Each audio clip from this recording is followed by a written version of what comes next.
Hi mama, magandang araw sa iyo kung anong oras mo man ito mapapanood, umaga, tanghali, or gabi.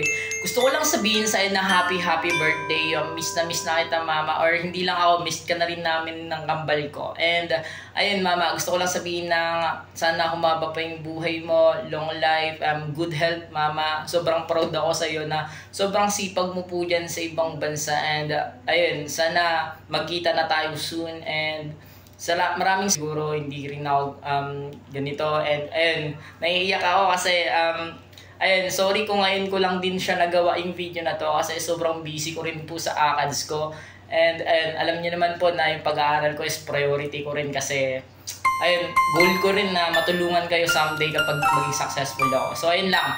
And naiyak ako mama, pero ayun, gusto lang ko batiin ng happy birthday. Sorry kung ngayon ko lang siya nagawa sa sobrang busy ko. Pero hindi ko po nakalimutan na i-greet ka, no? So, ayun lang mama, miss na miss ka na namin ng Kambalan. Sana magkita na tayo soon.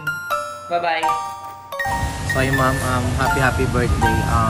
Thank you so much sa tanan-tanan biskan nalugtasan ko, ara agid perme, gagayad samon. Balan ko nga budle magpa-eskwela sang duha ka bata ang adungol.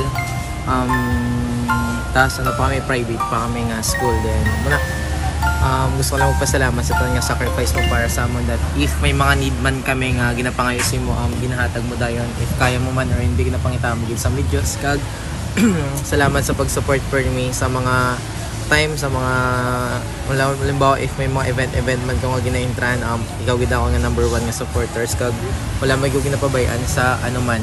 Kag sorry kay kisa ulugtasan ning mga bata pinagtas ko kung kisa, so sorry gid ma nan palangga ginawon, and I miss you na tani, uli ka na de kag miss ka na nakon, hindi lang ikaw pati nga ako nga kapid. So yun, I love you ma, happy birthday, enjoy your day.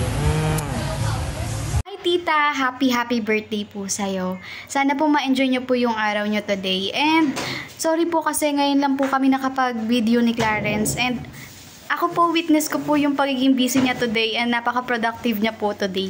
So nakaka-proud po na siya po yung anak nyo kasi sobrang sipag niya po when it comes to ACADS.